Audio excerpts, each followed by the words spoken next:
It's on here now. The goalkeeper's beaten, and South Africa have done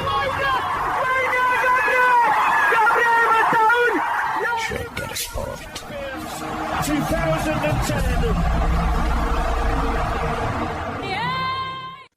ሰላም ጤና ይስጥልን እንደምናላችሁ የተከበራችሁና የተወደዳችሁ የሸገር ስፖርት ዊዝ አበበ ግደይ የዩቲዩብ ቻናል ቤተሰቦቻችን በያላችሁበት እጅግ አስደሳች ጊዜን እያሳለፋችሁ እንደሆነ ተስፋ እናደርጋለን። መልካሙን ሁሉም ለናንተ እንመኛለን። ታዲያ ይህንን ሸገር ስፖርት ዊዝ አበበ ግደይ የሚለውን የዩቲዩብ ቻናላችንን ሰብስክራይብ አድርጉት፣ የደውል ምልክቱን ተጫኑትና አዳዲስ ፕሮግራሞችን ስንለቅ መልእክት ይድረሳችሁ። ላይክ በማድረግ እንዲሁም ደግሞ ሊንኩን ለሌሎች በማጋራት በተከታዮች ቁጥር እንድንበዛ የምንሰራቸው ፕሮግራሞችም ብዙ ሰዎች ጋር እንዲደርስ የምታደርጉትን ጥረት አጠናክራችሁ ቀጥሉ እንላለን። እስካሁን ላደረጋችሁልን ድጋፍ፣ እገዛ እና እኛን ለማንቃት ለሄዳችሁት ርቀት በሙሉ ምስጋናችን ትልቅ ነው። በጣም እጅግ በጣም አድርገን እናመሰግናለን።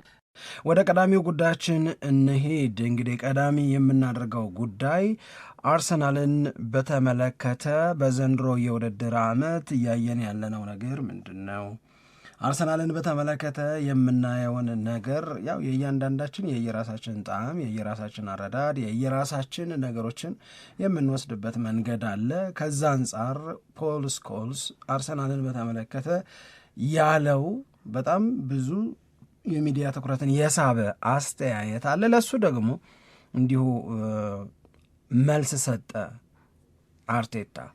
አርቴታ የሰጠውን መልስ መነሻ አደረጉ። የፖል ስኮልስን ለማስታወስ ሞከሩና ሀቁ መሬት ላይ ያለው ምንድን ነው የሚመስለው የሚለውን ደግሞ በትንታኔ ለመስራት ጥረት እያደረጉ ያሉ ባለሙያዎች አሉ።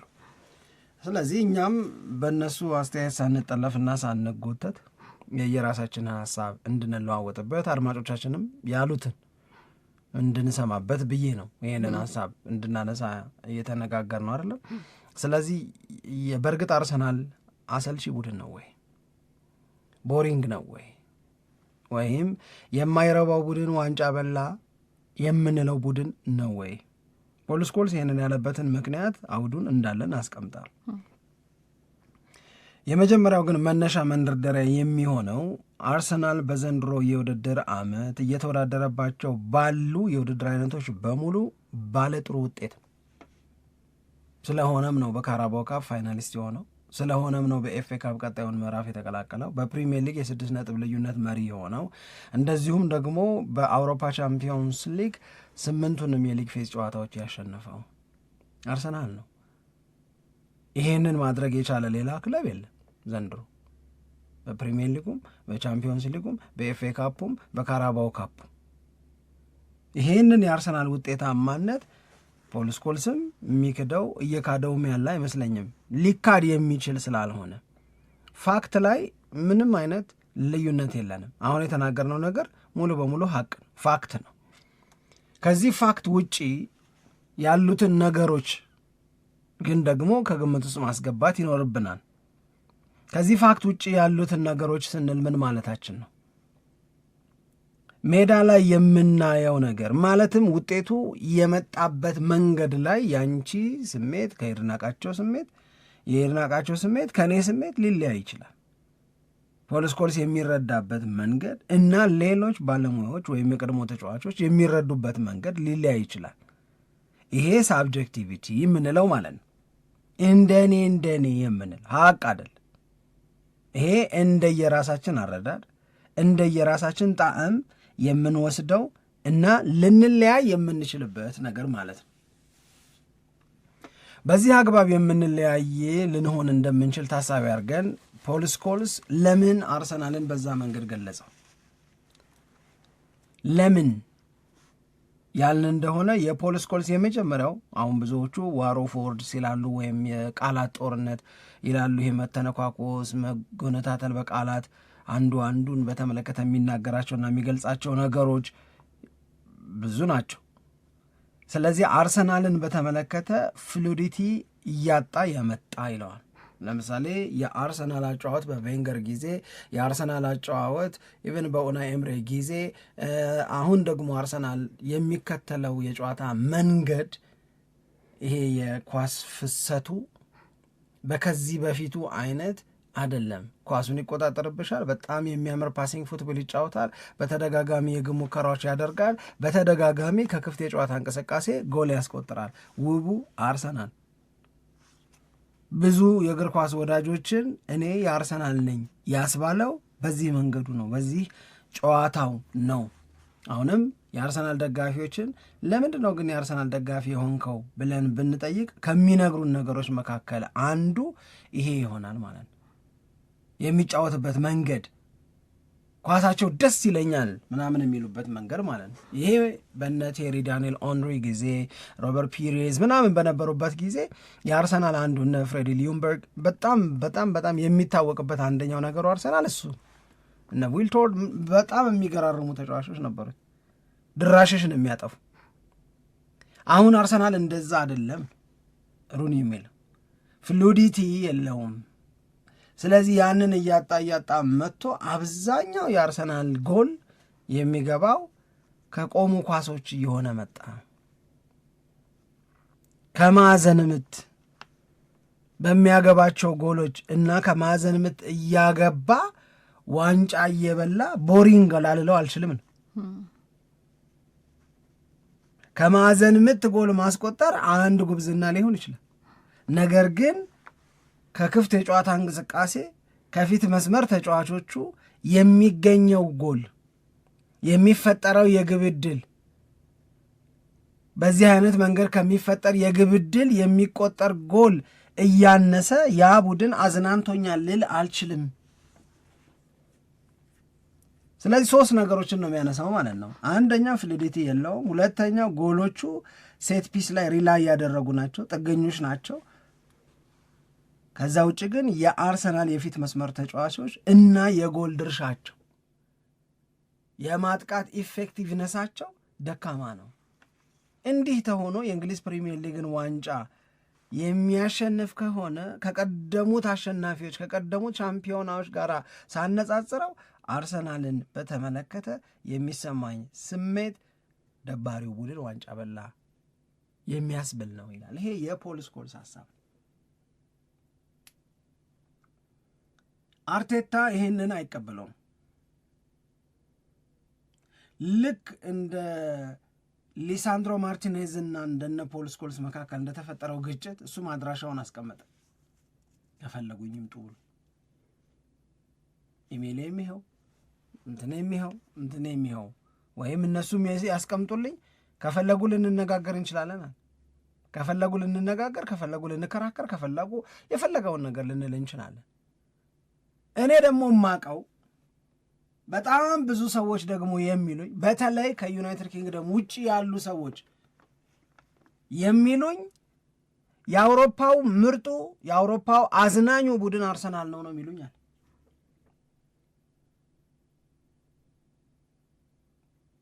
ይሄንን ነው የምሰማው እኔ። እነዚህ ኬት መጥተው ይሄንን እንደሚሉ አላቅም።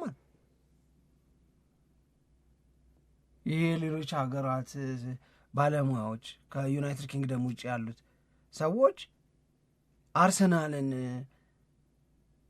በተመለከተ የሚናገሩት ነገር የሚያስቀምጡት ሀሳብ በጣም አዝናኝ እንደሆነ በጣም ማራኪ እንደሆነ በእንግሊዝ አይደለም እኮ በመላው አውሮፓ በዚህ ወቅት በጣም አዝናኝ ከሚባሉት ቡድኖች አንዱ አርሰናል ነው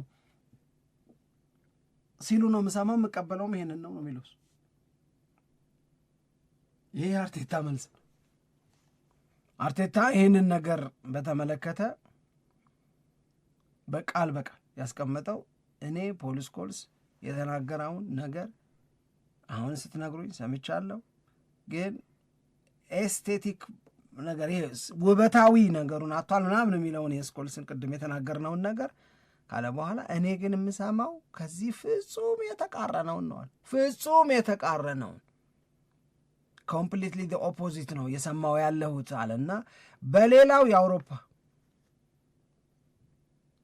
ሀገራት ያሉ የእግር ኳስ ባለሙያዎች የአውሮፓ አዝናኙ ቡድን አርሰናል ነው፣ ብዙ ጎል የሚያገባ ቡድን አርሰናል ነው፣ ዘ ሞስት ክሊን ሺት ያለው ወይም ብዙም ጎል የማይቆጠርበት ጎል ሳይቆጠርበት ብዙ ጨዋታዎችን የሚያጠናቅቀው ቡድን አርሰናል ነው እያሉ ሲጽፉ እያሉ ሲናገሩ እያሉ ሲነግሩን ነው ማቀ። ዘንድሮ እናንተ የተለያችሁ ናችሁ ስታምሩ ነው የሚሉናል።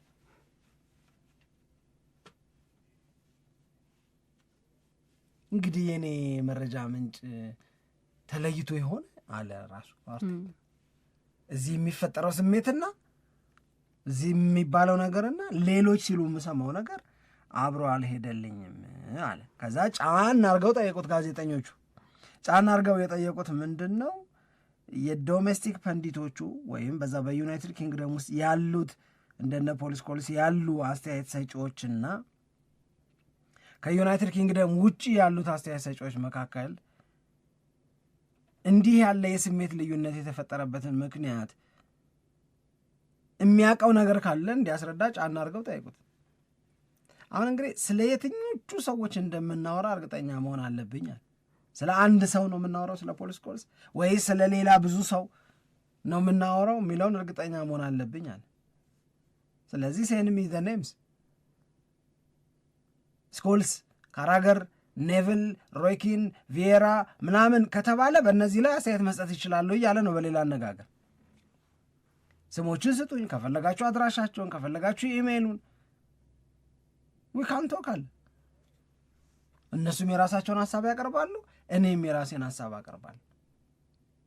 እንዲህ ያለ ጥያቄ ለምሳሌ ካሪክ ቀርቦለት ነበረ ታስታውሻለሽ? አንተ ሮይኪን ባለበት ለምን አንሰራም አንድ ፕሮግራም አንዱ የውይይት ፕሮግራም አለ ስካይ ስፖርትስ ነው ይሄን ጥያቄ ያቀረበው። ማንቸስተር ዩናይትድ በፍጹም አለ ሁለቱ ተገናኝተው የሚሰራን ፕሮግራም ማንቸስተር ዩናይትድ አልፈቅድም አለ። አርቴታ ግን አሁን ስሞችም ይምጡልኝ ኢሜሎችም ይኖሩ ወይ ካንቶ ካል በቃ እነሱ ያወራሉ አያወሩም ሌላ ነገር ነው። እኛ ግን ማውራት እንችላለን። መሬት ላይ ያለው ሀቅ ስታቲስቲክሱ ምን ይላል? እውነት አርሰናል ቦሪንግ ነው፣ አሰልቺ ነው? እውነት የአርሰናል ሻምፒዮንነት የአርሰናል ዋንጫዎችን ማሸነፍ አሰልቺው ቡድን ዋንጫዎች በላ እንድንል የሚያደርግ ነው የሚለውን ነገር ስናነሳ የሚመጡ አንዳንድ መረጃዎችን ስናነሳ ለምሳሌ የአርቴታን ሀሳብ የሚደግፉ አሉ። ለምሳሌ ዶሚኔሽን አለው አርሰናል ዶሚኔት እያደረገ ነው ሲባል በዘንድሮ የውድድር ዓመት በሚወዳደርባቸው የውድድር አይነቶች በሙሉ በቃ ዋናው ጉልቤው እሱ ጉልቤ ስለሆነ ነው በፍጻሜ የደረሰው አንደኛ ሆነ ምናምን የሆነ ምንም ይህንን አስረግጦ የሚናገር ስታቲስቲክስ አለ ከመጀመሪያው የውድድር ዓመቱ ጨዋታ አንስቶ ይሉና ያስቀምጡና በአውሮፓ ቻምፒዮንስ ሊግ የሊግ ፌስ ታሪክ 8ቱንም ጨዋታዎች 4ቱን በሜዳው 4ቱን ከሜዳው ውጪ እያሸነፈ እንደ አርሰናል የለም። ይሄ አዲስ ታሪክ ነው፣ አርሰናል ነው የሰራው። አርሰናል እንዲህ አድርጎ ጠንካራ ምርጥ አይደለም ልንል አንችልም የሚለውን ነገር ያስቀምጣል። ዶሜስቲካሊም ደግሞ ብንወስድ እዛው ኤፍኤ ካፑን ካራባኦ ካፑንና ፕሪሚየር ሊጉን ማለታቸው ነው 6 ነጥብ ልዩነት አርሰናል እየመራ ነው ማንቸስተር ሲቲን በፕሪሚየር ሊጉ የዋንጫ ፉክክር ውስጥ። በቀደም ሊድስ ዩናይትድንስ ያሸነፈበትን አታዩም? 4-0 ምርጥ ቡድን እንደዚህ አይደለው የሚያሸንፈው። ቪክቶር ዮኬሬሽን ብናነሳ በአርሰናል ማሊያ ዘንድሮ ብዙ ጎል በሊጉ ያገባው እሱ ነው፣ ያው 6 ነው የጎሉ ብዛት። ስለዚህ እነዚህ ነገሮች አርቴታ የሚናገረውን ነገር እንድንቀበል አያስገድዱም ይሉና ግን ፖል ስኮልስም ልክ የሆነባቸው ነገሮች አሉ። የፖል ስኮልስንም ሀሳብ የሚደግፉ ስታቲስቲክሶች አሉ። የዴድ ቦል ሲቹዌሽኖች ላይ አርሰናል ያለውን አፐር ሃንድ ፖል ስኮልስ ከሚለው ጋር ይዛመድብናል፣ አብሮ ይሄዳል ይላሉ። 17 ጎሎችን ከሴት ፒስ አግብቷል በዘንድሮ የውድድር ዓመት አርሰናል። ይሄ ብዙ ነው። ይሄ የፕሪሚየር ሊጉን ዋንጫ ለማሸነፍ ወይም የቅርብ ጊዜ ሻምፒዮኖቹን ብሎ ፖል ስኮልስ እንደሚያነሳው ብንመለከት እንደዚህ ያሉ የቆሙ ኳሶችን ወደ ጎልነት በመቀየር አቅም ላይ የተማመነ ድል አድራጊነት አይደለም ያለው እያሉ ይቀጥላል። አሁን መስማማትም አለመስማማትም የኛ ፋንታ ነው። ባጭሩ ሲቀርብ ግን ይሄ መስማማትም አለመስማማታችንንም እንቀጥል። አይ ልክ ነው። አሁን አንቺ ምን ትያለሽ? ስኮልስን ነቅፌ አርቴታን ደግፌ አንተ ደግሞ አርቴታን ነቅፌ እኔ አንቺን እሱንም ልደግፍ ይችላል ይሆናል። እኔ ከሁለቱም ላልሆንም ይችላል። አርቴታን ነቅፌ ስኮልስን ነቅፌ ሳምሪን ደግፌ እንደዛም ሊሆን ይችላል። ደግፌ ከሱ ያስወጣታል። እሺ ለማንኛውም ትልቅ መነጋገሪያ ርዕሰ ጉዳይ የነበረ ነው የፖል ስኮልስን ጉዳይ። ዝም ብሎ ሀሳቡን ቅድም እንደተናገር ነው ሀሳቡን ወይንም ደግሞ ልክ ያልሆነበት ነገር አለ ብለህ ሙሉ በሙሉ ለመጣል ትንሽ ያስቸግራል። ለምሳሌ ከአጥቂዎቹ ጎል እያገቡ አይደለም፣ እውነት ነው። ይሄ ምንም ትልቁ ከፍተኛ ጎል አስቆጣሪው ዮኬሬሽ ነው። 6 ጎል ነው ያስቆጠረው ከአንድ በቃ አጥቂ በውድድር አመቱ ያስቆጥረዋል ተብሎ ከሚጠበቀው በጣም ያነሰ ነው። ይሄ አሁን እውነት ነው፣ ግን ደግሞ እሱ በገለጸው መንገድ የሚገለጽ ነው ብዬ እኔ በፍጹም አልስማማ። በወረስት የሚለው ነገር በፍጹም አያስማማ። አርሰናል ፐርፌክት አይደለም እኔ ሲሰማኝ፣ ማለት በቃ የራሱ ጉድለቶች አሉበት፣ ግን ከጉድለቶቹ በላይ ደግሞ ጥንካሬዎቹ የበለጠ የሚጎሉ ቡድን ነው ብዬ ነው ማስበው። ከዚህ በፊተኛ በፕሮግራማችንም ላይ እንዳነሳ ነው በተለይ ጉድለቶቹ ብለን የምንጠቅሳቸው ነገሮች በተወሰነ መስራትና ማስተካከያ ቶሎ ወደ ጥንካሬነት ሊቀየሩ የሚችሉ ጉድለቶች ናቸው ብዬ እኔም አምናለሁ። ለምሳሌ አሁን ዮኬሬሽ ጎል ማግባት በቃ አልሆነለትም፣ ወደ ጎል ማስቆጠር ቢመጣ ያሉበት ክፍተቶች ምናምን ቢታረሙ በጣም ትልቅ ጥንካሬ ይሆናል አርሰናል ብዬ ነው ማስበው። ምክንያቱም የሚያገኛቸው እድሎች በጣም ሰፊ ናቸው። እነዛን ወደ ጎል መቀየር ማለት አርሰናልን አሁን ካለበት በጣም ጎል ማስቆጠር አቅም በላይ እንዲሆን የሚያደርጉ ናቸው። ምንም ጥርጥር የለውም። የፖል ስኮልስ አስተያየት ግን እንደው ያው አንዳንዴ በደፈናው እና ምን ለየት ያለ ነገር ላውራ እና በዛ ላይ ደግሞ ሰዎች የበለጠ ትኩረታቸውን ይስጡኝ አይነት የሚል ሀሳብም ያለው ይመስለኛል። አንዳንዴ ሳስበው ባለፈው ሳምንት ላይ በጣም ሲወቀሱ ነበር እነዚህ የትንታኔ ባለሙያዎች። እኔም የሰማኋቸው አንዳንድ አስተያየቶች ነበሩ። በፍጹም ማንስማማበትን ሀሳብ ነው የሰጡት የሚል አስተያየት ሲሰጥ እንደነበር እኔም አይቻለሁ።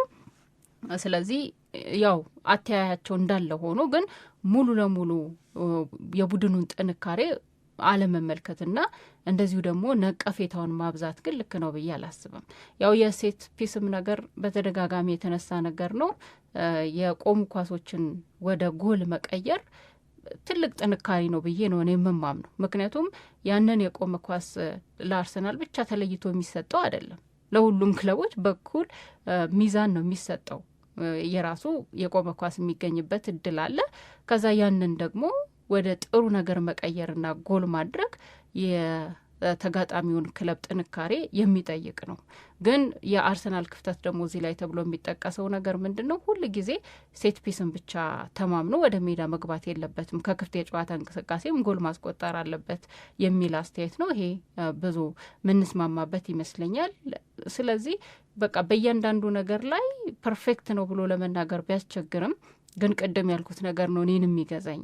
ለአርሰናል ጥንካሬው የሚበልጥ ቡድን ነው። አሁን ካለበት ክፍተት ይልቅ ጥንካሬው በጣም የሚበልጥ ነው። ደግሞ የሚገባውን አሁን በእንግሊዝ ፕሪሚየር ሊግም የመሪነት ደረጃ ላይ የሚገኘው፣ በሻምፒየንስ ሊግም የመሪነት ደረጃ ላይ የሚገኘው፣ በአጠቃላይ ለ4 ዋንጫ እየተፎካከረ የሚገኘው ስለሚገባው ስለቻለ ነው እንጂ በድል ምክንያት ለአርሰናል ተሰጥቶትም አይደለም።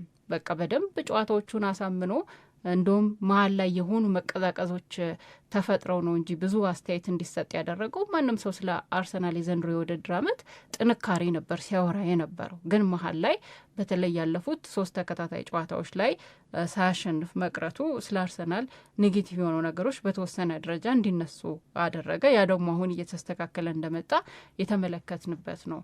ስለዚህ አርቴታም የሰጠውን አስተያየት ሲነገር ሰማለሁ ብሎ የተናገረውን ነገር እኛም ሲነገር የምንሰማው ነው። ጎል የማይቆጠርበት ቡድን ነው። እንደውም ፔፕ ጋርዲዮላ ራሱ አንድ ቀን ጎል ይቆጠርበታል አርሰናል ላይ ብሎ አስተያየት እስኪሰጥ ድረስ ምን አይነት ጥንካሬ ላይ እንደነበረ የምናስታውሰው ነው። ጨዋታዎች ላይም ደግሞ ዶሚኔት የሚያደርግ የማይሞከርበት አይደለም ጎል ማግባት ኦን ታርጌት እኮ የማይሞከርበትም ነበረ እና እሱ የሰማቸውን አስተያየቶች እኛም የሰማናቸው ናቸው።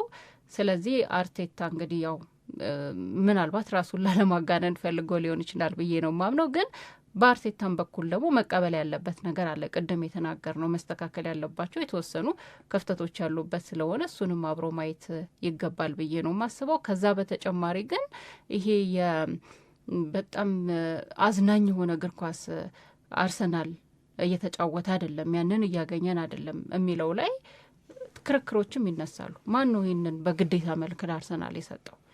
የሚታወቅበት ነው፣ እንደ ማንነቱ ይቆጠራል። አርሰናል የሚጫወተው ኳስ በጣም የሚያዝናና ነው ተብሎ ብዙ ጊዜ ሰዎች አስተያየት ይሰጣሉ። የተመለከትነውም ነገር ነው። ግን ከዛ በኋላ ደግሞ አሁን እግር ኳስ እየተቀየረ ነው። ተጋጣሚዎችን ማንበብ መረዳትና ለማሸነፍ ደግሞ የተለየ አይነት አጫወት ይዞ ወደ ሜዳ መግባት ግዴታ ሊሆን ይችላል እና ያንን ዋናው አሸንፎ መገኘት ነው በሚል ማለት ነው። ዋናው አሸንፎ መገኘት ነው ብቻ ሳይሆን የተጋጣሚን ማንነት መረዳት እሱ ነው። በመረዳት ዋናው አሸንፎ መገኘት። አዎ እና ግዴታ አርሰናል ሁል ጊዜ አዝናኝ እግር ኳስ ብቻ እየተጫወተ ተገማች ሆነ ወደ ሜዳ እየቀረበ ከዛ በኋላ ነጥብ ጥሎ እንዲወጣ ወይንም ደግሞ ያልተሳካ ጊዜ እንዲያሳልፍ የፈረደበት ማን ነው በግዴታ መልክ ለአርሰናል ይህንን የሰጠው? ሁሌ አዝናኝ አይደለም የሚለው አስተያየት የሚሰጠው ብለው ክርክር የገጠሙም ሰዎች እኔ አጋጥሞኛል። ምናልባት ይሄ ሌላ ርዕሰ ጉዳይ ሊሆን ይችላል እንጂ ግን እንደ ክፍተት ግን አሁን ሲነሳ ለምን የሚል ጥያቄ መፍጠሩ ግን አይቀርም። መጨረሻ ላይ የተነሳው የክርክር ሀሳብ በእኔ እምነት ጥሩ የክርክር ሀሳብ አይደለም። ማንም ላይ ዕዳ የሚጥለው እኮ ዕዳ በመጣል ሳይሆን ሰርቴን ኤክስፔክቴሽንስ ይኖራሉ። የተወሰነ የምጠብቂያቸው ነገሮች አሉ። አርሰናል ስትባይ የሚመጣብሽ ነገር አለ። ማንቸስተር ዩናይትድ ሲባል የሚመጣብሽ ነገር አለ። እንደገና ደግሞ ማንቸስተር ሲቲ ሲባል፣ ሊቨርፑል ሲባል ካጫወታቸው እነሱን ለረጅም ጊዜ በመከታተል የእነሱን ባህሪ በመረዳት ከእነሱ የምጠብቂያቸው ነገሮች አሉ አይደል? እንደ ድሮ አይደለም የምትይው እኮ የድሮውን ስለምታቂ ነው። የአርሰናል ደጋፊዎች አርሰናልን ለምን ወደዳችሁ ቢባሉ የወደዱበት ምክንያት አንደኛው አሁን ምን ችግር አለው ቢጎድል አሉ ያልሻቸው ሰዎች ያሉትን ነገር ነው። ስለዚህ ቢጎድል ምንድነው ችግሩ? አርሰናል የተወደደበትን ምክንያት ያጣል ነው፣ ሌላ ነገር አይደለም። ግን ክልክል አይደለም። ክልክል ነው በሚል ሳይሆን አርሰናል የሚታወቀው የሚወደደው ይሄ ፍሎ ያለው ፉትቦልን ይጫወታል፣ ፖሴሽን ቤዝድ ፉትቦልን ይጫወታል፣ በጣም ተደጋጋሚ የግብ ዕድሎችን ይፈጥራል ምናምን። እነዚህ ነገሮች አብረው አሉ እና በምን ችግር አለው እና ማን ዕዳ ጣለበት በሚለው አይደለም የሚሄደው። ዕዳ የተጣለበት የአርሰናል መልኩ ያ ስለሆነ ነው። ስለዚህ መልኩን ማጥፋት ወዳጆቹም እንዳያውቁት ያደርጋል፣ ሌላ ነገር አይደለም። ይሄ ሀሳቡ ልክ ነው ልክ አይደለም ላይ ነው እንጂ ትኩረት ማድረግ የሚሻለው ይሄኛው አይመስለኝም በእኔ እምነት። አሁን አብዛኛው አንቺ ያልሻቸው ነገሮች ያው ዞሮ አንቺ የማስታረቅም ይመስል ነው ሀሳቡ የማስታረቅም ይመስል ነው ስልሽ ከፖል ስኮልስ የሚወሰድሽው አለ የሚወሰድ ነው፣ ከአርቴታ የሚወሰድሽው አለ መታረምም አለበት የምትይው አለ። ማንም ከዚህ ውጪ ሊሆን አይችልም ሆነ አንቺ ካስቀመጥሽው ውጪ። እኔ ግን ትንሽ ጠንከር ያሉ ነገሮች መነገር አለባቸው ብዬ ማምናቸውን ብቻ ልናገር። ጠንከር ያሉ ነገሮችን ስናገር ከተወሰኑና በጣም ጥቂት ከሚባሉ ምሳሌዎች ተነስቶ ፖል ስኮልስ የደረሰበት ድምዳሜ ለእኔ ልክ አይደለም። ግን መነሻ ያደረጋቸው ጨዋታዎች ላይ ያለውን አስተያየት ለመስጠት የሚያስችል ነገር ግን አለው። አሁን አርሰናል በዘንድሮ የውድድር ዓመት ለምሳሌ በእንግሊዝ ፕሪሚየር ሊግ ስንት ጨዋታ ተጫወተ? 24። በእነዚህ 24 የፕሪሚየር ሊግ ጨዋታዎች አርሰናልን በድፍኑ 24ቱንም ጨዋታዎች ካየሽ በኋላ ፖል ስኮልስ እንዳለው አይነት ነገር ለመናገር የሚያበቃ ነገር አለ ወይ? የለም፣ በእኔ እምነት የለም። ነገር ግን አርሰናል አሰልቺ የሆነ አፕሮች ይዞ የቀረበባቸው ጨዋታዎች አሉ ወይ ብትይኝ አሉ። ለእኔ ከሊቨርፑል ጋር 0-0 የተለያየበት ጨዋታ ለምሳሌ በጣም አሰልቺ ነው። ዶሚኔት አድርጓል ወይ? አላደረገም። በፍርሃት የገባባቸው ጨዋታዎች ከአርሰናልና የሻምፒዮንነት ሁሉም አስፈላጊ ነገሮች እጁ ላይ ያሉ ከሚባል ቡድን የሚጠበቅ ነው ወይ? በእኔ እምነት አሁንም አይደለም። እነዚህ ነገሮች አሉ። ለዚህ ነው ያንቺን ሀሳብ የምደግፈው። አርሰናል ሊያርማቸው የሚገቡ ነገሮች አሉ ያስብላል እንጂ አርሰናልን ከጥቂት አሁን ለመጥቀስ ከሞከርኳቸው አጋጣሚዎች ተነስተሽ አሁን በደመደመው መንገድ ለመደምደም የፕሪሚየር ሊጉን ዋንጫ የሚያሸንፍ ከሆነ ብለሽ አሰልቺ ቡድን ዋንጫ በላ፣ ወረስ ቲም ሻምፒዮን ሆነ ምናምን እላለሁ የሚለውን ለእኔ ብዙም አይሰራም። ሁለተኛው የፖል ስኮልስ ሀሳብ ጉድለቱ ብዬ የማስበው አርሰናል ከሴት ፒስ ጎል ያስቆጥራል። አዎ ጎል ያስቆጥራል። የፖል ስኮልስ ሀሳብ ከሴት ፒስ ጎል ማስቆጠርን የደካሞች ባህሪ አድርጎ ነው የሚያየው። እኔ በዚህ አልስማማም። ከቆሙ ኳሶች ጎልን ማስቆጠር ደካሞች የሚያደርጉት አይደለም። ይሄም የራሱ የሆነ ጉብዝና ይፈልጋል። ይሄ የራሱ የሆነ ዝግጅት፣ የራሱ የሆነ ሀሳብ ይፈልጋል። ይሄ የአርሰናል የቆሙ ኳሶችን የማዕዘን ምት ሊሆን ይችላል፣ የቅጣት ምት ሊሆን ይችላል፣ የሚጠቀምበት መንገድ የተለየ ሀሳብ ካላሰብሽ በስተቀረ ለማቆም ያስቸግርሻል። ጉብዝናህን ተውና ና አይባልም አንድ ቡድን። ይህ እኮ የአርሰናል ጉብዝናው ከሆነ ጉብዝናውን አስቀምጦ እንዲመጣ መጠበቅ የለብሽ። ከገጠምሽ መግጠም ነው። እውነቴን እኮ ነው የምልሽ። ድሮ ልጆች ሆነን ስንደባደብ በእንትን ሆድ ላይ መርገጥ ግን የለም ይላል። ፈራ ያለው እኮ ነው። ሆድ ላይ መርገጥ ግን የለም ይላል። አፍንጫ ላይ ግን የለም ይልሽ ምት አይን ላይ የለም። ታዲያ ምንህን ልምታ ባው ማለት የእኔ ጉብዝና እንደዚህ አይነት ቦታዎች ላይ መጥቶ ተጋጣሚን ወይም የምደባደበውን ልጅ እንትን ማድረግ ከሆነ እነዚህ ሁሉ ክልከላዎች ከተጣሉብኝ እንዴት ነው ጠብ ውስጥ ጠብ የሚሆነው? ግብ ውስጥ ግብ የሚሆነው? ስለዚህ እኔ የእነዚህ የእኔን ኳሊቲዎች አራግፈን እንጫወት የሚባል ነገር የለም። አርሰናል ግን ከቆሙ ኳሶች የሚያስቆጥራቸው ጎሎችና ከክፍት የጨዋታ እንቅስቃሴ የሚያስቆጥራቸው ጎሎች ምጣኔው ላይ መስራት አለበት ግን የሚለውን ይስማማል። ከክፍት የጨዋታ እንቅስቃሴዎች የሚፈጥራቸው የግብ ዕድሎች የሚያገኛቸው ጎሎች ያንሳሉ። አሁንም ከሴት ፒስ እና ከክፍት የጨዋታ እንቅስቃሴ አርሰናል ያገባቸውን ጎሎች አርሰናል ዘንድሮ 46 ጎል ነው ያገባው። በአጠቃላይ ከ46ቱ 17ቱ ከሴት ፒስ ነው ከተባለ ኦልሞስት እየተቀራረቡ 23 ቢሆኑ በቃ አለቀ ማለት ነው። ስለዚህ 29 ጎል ከክፍት የጨዋታ እንቅስቃሴ አግብቷል። 17 ጎል ከቆሙ ኳሶች ነው። ተቀራረበ ነው። እንዲህ ያለውን ጉድለት የበለጠ ከፍ ወዳለ ደረጃ መውሰድ ማሳደግ ይገባል። ፍሉዲቲውን ያመጣዋል፣ ይጨምረዋል። ወይም ፍሉዲቲውን በመጨመር አርሰናል እንደዚህ ያሉ ነገሮችን ማስተካከል አለበት። ይሄንን ደግሞ ስትመለከች የአርሰናል በጣም ክሪኤቲቭ የምንላቸው ፎርሶች እነማን ናቸው? እነ ቡካዮ ሳካ ናቸው አይደል? የነ ቡካዮ ሳካ የወትሮ ሁኔታ ላይ አለመገኘት ለእኔ ቡካዮ ሳካ በጣም ድሮፕ ካደረጉ የአርሰናል ተጫዋቾች መካከል አንዱ። እንደ ቅርብ ዓመታቱ አይነት ቡካዮ ሳካን እያየን ነው ካልን ልንከራከር እንችላል። እዚህ ላይ ክፍተት አለ ብሎ የሚያስነግር ነገር አለ። አሰልቺው ቡድን የማይረባው ቡድን ዋንጫ በላ ለማለት ግን ትንሽ ጨክኗል። ከአጥቂዎቹ የሚለው ነገር እዛም ላይ ሙሉ በሙሉ ነው መስማማው። ከአጥቂዎቹ የሚገኘው የጎል አገልግሎት አሁንም መጨመር አሁንም ማደግ መቻል አለበት። አሁን የቪክቶር ዮኬሬሽ 6 ጎል ያውም ሪሰንትሊ እሱ ደግሞ ጥሩ እየሆነ መጣ። ቁጥሮቹ ጥሩ ናቸው። ግን የእሱ 6 ጎል የአርሰናል የፕሪሚየር ሊጉ ብዙ ጎል ያገባው እሱ ነው። አንዳንዴ 6 የምትለዋን አይተን እንዳንሸወድ። 6 መሆኑ ልክ ነው፣ ትንሽ ነው። ግን ከቡካዮ ሳካም 6 ከማርቲኔሊም 6 ከሊያንድሮ ትራስወርድ ደግሞ 5 ወይም 7 ምናምን ተገኝቶ እነዚህ ፍሮንት ላይን ላይ ያሉ የአርሰናል ተጫዋቾች 6-5-7 እያሉ ተከፋፍለው ከነሱ በአጠቃላይ የተገኘው የጎል ብዛት ብዙ ከሆነ አንዱ ለምን እንደ ሃላንድ ነጥሮ አልወጣም የሚል ቅሬታ የሚኖር አይመስለኝም። ግን ዶርማንት ነው የተቀዛቀዘ የተፋዘዘ ነው። በዮኬሬሽ 6 እና በሌላኛው የአርሰናል ፍሮንት ላይ ባለው ተጫዋች ቁጥር መካከል ሰፊ ልዩነት ካለ ያኛው የለም ማለት ነው። 6 በራሷ ትንሽ ናታ የሚል ነው። አርቴታን በተመለከተ ያው አርቴታ ያለው እኔ አውሮፓ ላይ ግን እንደዚህ ነን ነው። እኔም ልደግምለት እችላለሁ። አርሰናል ጠንካራ ነው። አርሰናልን በጥንካሬ አይመስለኝም የተቸው ስኮልስ ከማጥቃት አቅም ጋር በተያያዘ ሲንግል አውት አድርጎ እሷን ነጥሎ አውጥቶ ነው።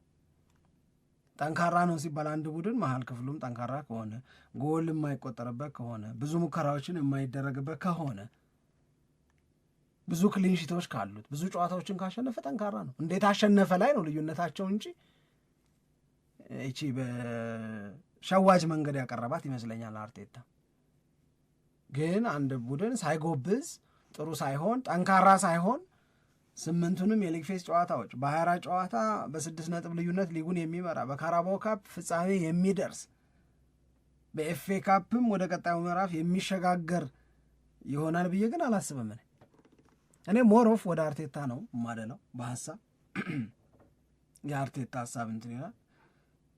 የፖል ስኮልስ ሀሳብ ግን በሙሉ የማይረባና የሚጣል ነው ብዬ ደግሞ አላስብም። ለራስ ስትይ የምታስተካኪው ነገር አለ አልረባም ወደሚል ስሜት አይወርስት የሚል እኮ አገላለጹ ሙሉ እሱንም ተናገርኩ። ጮክ በል ከሆነ ልበል፣ አይ ጮክ ልበል በል እሱን እንደሱ አይነት አገላለጹ ክፍተቱን ብቻ እንዲህ ያለ ክፍተት አለበት እንዲህ ያለ ነገር አለበት ይሄ መስተካከል አለበት ቢል ምንም ችግር የለም።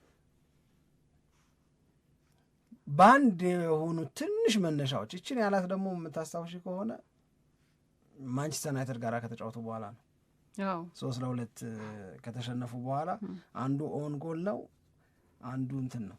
አሁን የአርሰናል ደግሞ ቅድም በነገራችን ላይ 17 ሴት ፒስ ነው 29 አካባቢ ያገቡ ጎል ደግሞ ከክፍት የጨዋታ እንቅስቃሴ ነው። ከዛ ላይ ደግሞ ኦን ጎል ተብሎ የሚቀነሳለ እነዚህን አይቶ ነው ፖል ስኮልስ የተናገረው። ለማንኛውም ግን ለንጽጽር የሚረዳ ከሆነ የአርሰናል እውነቶች በዘንድሮ የውድድር ዓመት የሚከተለውን ይመስላሉ። 24 ጨዋታ ተጫውቶ 46 ጎል አግብቷል፣ 17 ጎል ገብቶበታል። ኤክስጂው 42.66 ነው።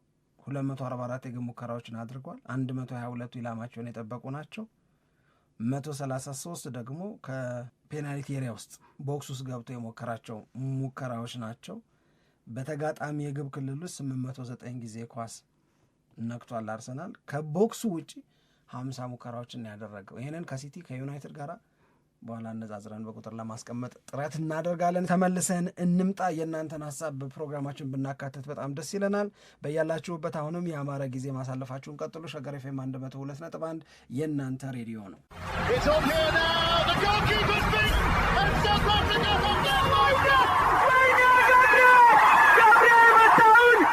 ሸገር ስፖርት 2010